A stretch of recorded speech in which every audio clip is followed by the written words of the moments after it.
Okay guys, we're back in my office. I get to do all office upgrades now, which I've been excited for, and I'm like, oh, I don't want to paint, I just want to do office upgrades. And now I get to do all my office upgrades. And I'm probably gonna eventually be like, I don't want to do office upgrades anymore, I want to paint. So anyway, what we're doing now, oh, why did that stop? I don't think I wanted that to stop.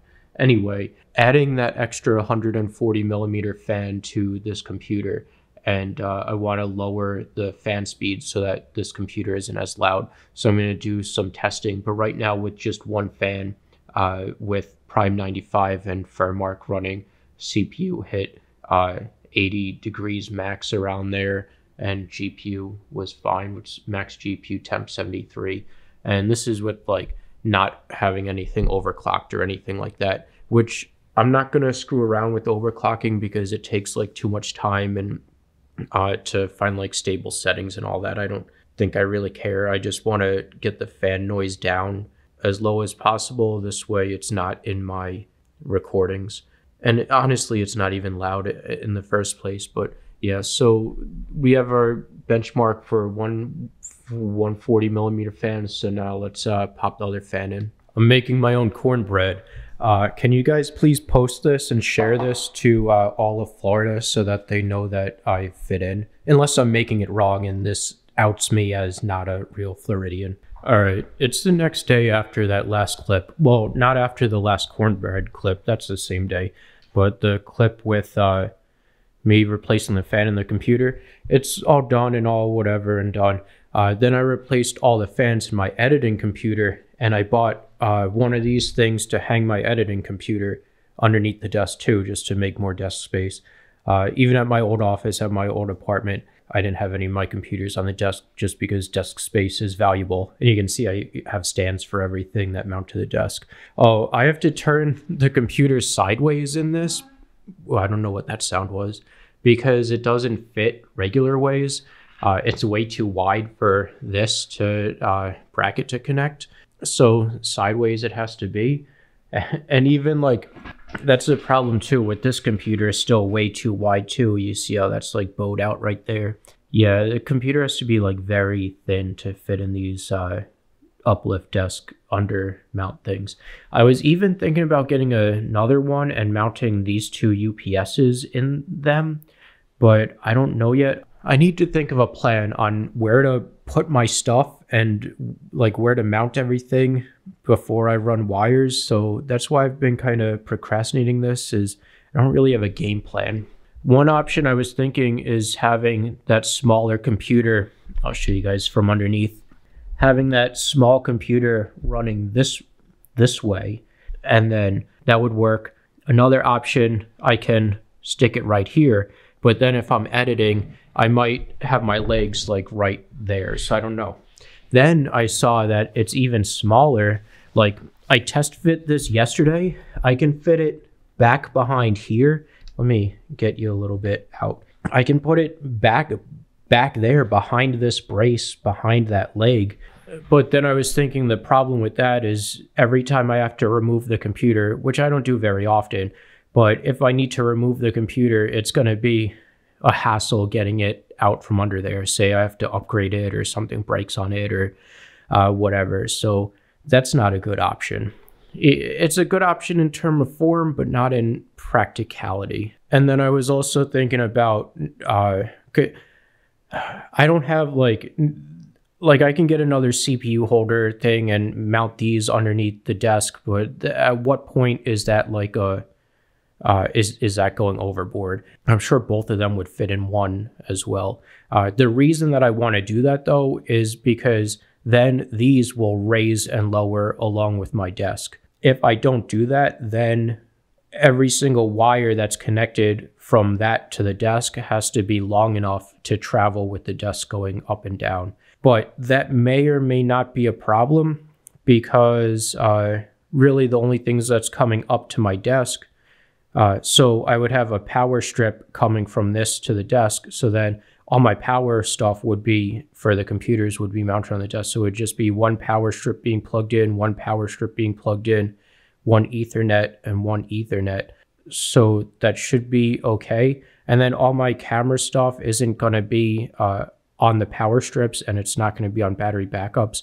But that would just be, I'm thinking is just going to be this going to be mounted to the desk, all my camera stuff plugged in there, and then I just turn on the switch to there, and then all my lights will be on, and then that could just get plugged into the desk. Another thing too, I know I was saying like if that doesn't work out and these need to be mounted to the desk for some reason, like my wires aren't long enough for, I don't know, for whatever reason, I don't have long enough wires, I can put these up on the desk here into like the corner somewhere, and that would be fine too, because then it's just these wires running into there. But then I succumb to the length of, I can only go up and down the length of, or no, that's not true.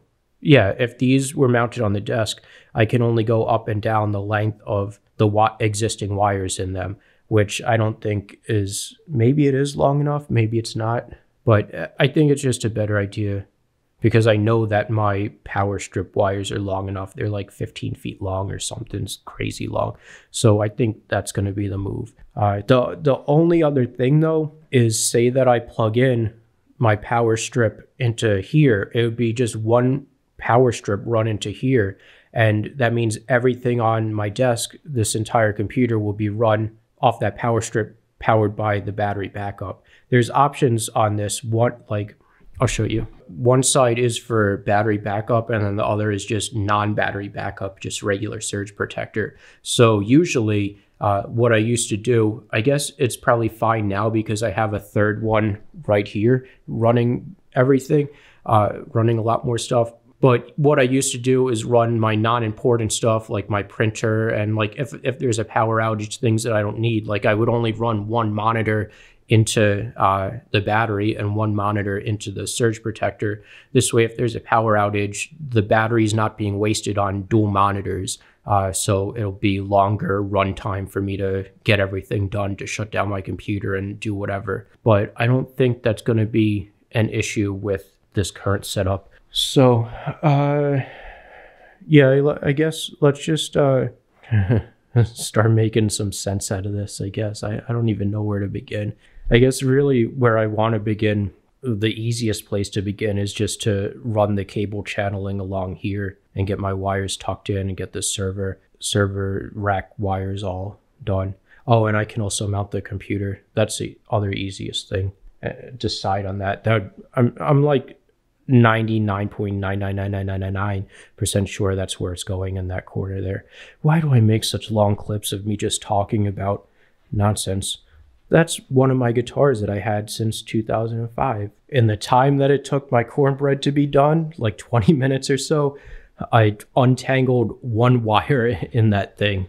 But so, do you guys know, on the back of that cornbread box, and I saw this online as well, that there's a recipe and it's called Southern cornbread, where you mix in cream corn into the mix before baking it. I'd never heard of that before. I didn't do it.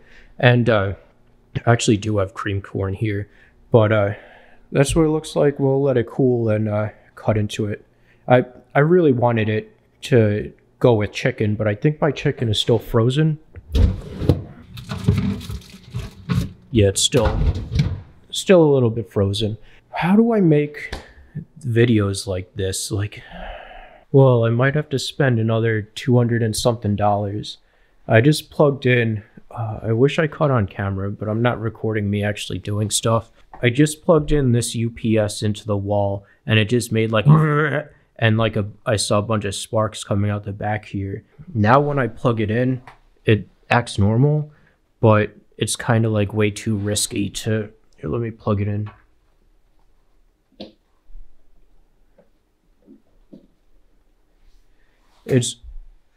It's way too risky to put this on my computers and leave it running now 24/7, just because of risk of fire and everything like that. But input 124 volts, event number 200. I don't know. That doesn't really mean anything because I don't know what the events mean. The events mean that there was some type of power disruption or whatever. So there were 200 events, but I don't know what specifically happened on each event. So it says estimated runtime 116 minutes, 100% battery. and like no load on it right now, obviously, because nothing's plugged in. I'm gonna take that mute off. Let's plug in something, I guess, but it's really not worth it to still use it anymore, and they don't make these anymore, so I'm gonna have to get a different model, which is fine, but it's like these won't match anymore. We'll plug in this computer monitor into the battery.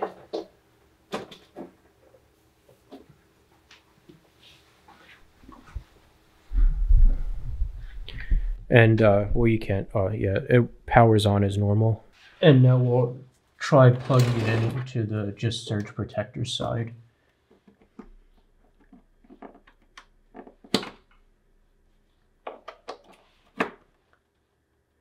Yeah, that's normal as well.